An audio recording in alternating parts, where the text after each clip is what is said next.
Hi friends, welcome back to my channel Vizag Priya vlogs. ఎలా ఉన్నారండి? అందరూ బాగున్నారా? ఈరోజు ఎంతో సింపుల్గా, అది కూడా కుక్కర్లో చేసే పొటాటో కర్రీ అండి. దీనికోసం ముందుగా 2 ఆనియన్స్, 2 టొమాటోస్, 2 పచ్చిమిర్చి, కొద్ది కొత్తిమీర అండ్ పావు కేజీ బంగాళదుంపలు తీసుకున్నాను.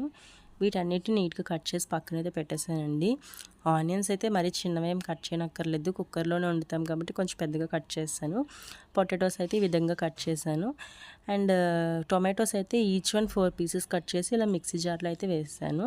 ఇప్పుడు స్టవ్ ఆన్ చేసుకొని 3 లీటర్స్ కుక్కర్ అయితే పెట్టానండి.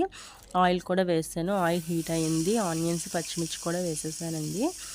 ఇలా వేసిన తర్వాత ఒకసారి మొత్తం అంతా కలుపుకోవాలి. అండ్ హై ఫ్లేమ్లో పెట్టి కలుపుతున్నాను నేను. ఇలా హై ఫ్లేమ్లో పెట్టడం వల్ల మనకి ఆనియన్స్ అనేది త్వరగా కలర్ చేంజ్ అవుతుంది.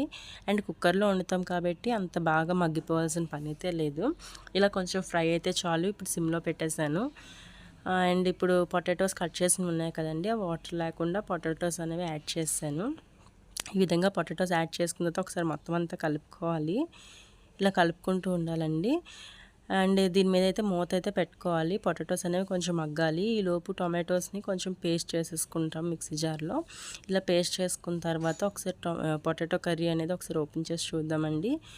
ఇలా పొటాటోస్ని ఒకసారి కలుపుకుంటూ ఉండాలి, ఎందుకంటే అడుగు పడుతుంది ఆనియన్స్ అనేవి. ఇలా కలుపుకుంటూ ఉండాలి. అండ్ ఇలా కలిపిన తర్వాత మనం ఎక్కడ సాల్ట్ అయితే యాడ్ చేయలేదు కాబట్టి ఇప్పుడు సాల్ట్ అయితే యాడ్ చేశాను నేను పొటాటోస్లోని.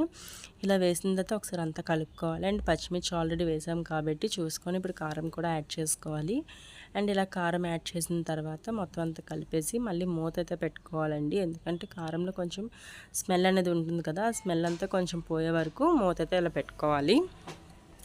ఇలా మూత పెట్టుకున్న తర్వాత ఒక 2 మినిట్స్ తర్వాత చూసానండి. అండ్ ఇప్పుడైతే ఈ టొమాటో ప్యూరీ అనేది యాడ్ చేసేసాను. నేను ఇలా వేస్తున్నాను సేమ్ అనుకోకండి, నేను ఏ కర్రీకైనా ఇలాగే చేస్తానండి, మిక్సీ జార్లో వేసేవి ఏమైనా సరే, ఈవెన్ చట్నీస్ అయినా.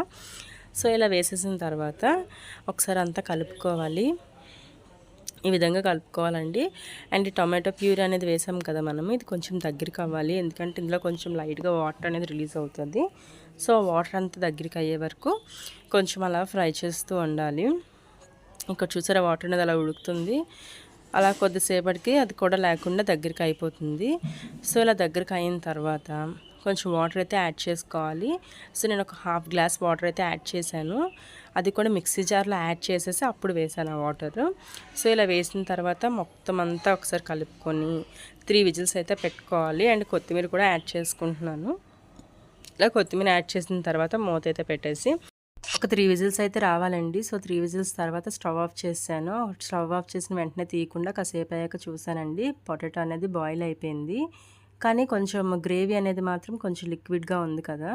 అయితే ఇప్పుడు కొంచెం పొటాటోస్ని ఇలా స్మాష్ చేసుకోవాలి. కర్రీలో ఉన్న పొటాటోస్ని ఇలా స్మాష్ చేసుకోవడం వల్ల మనకి కర్రీ అనేది గ్రేవీ కొంచెం చిక్కగా అవుతుంది, తిక్కుగాన. అయితే ఇలా స్మాష్ చేసుకున్న తర్వాత ఒకసారి మొత్తం అంతా కలిపేసి ఒకసారి టేస్ట్ అయితే చెక్ చేసుకోండి, సాల్ట్ అదిని. నేను కూడా చెక్ చేసుకున్నాను, నాకైతే పర్ఫెక్ట్గా సరిపోయింది.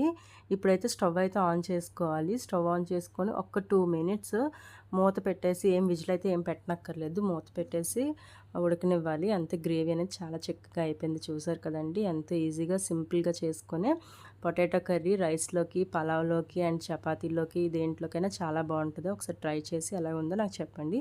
బాయ్ ఫ్రెండ్స్, ఉంటాను మరి.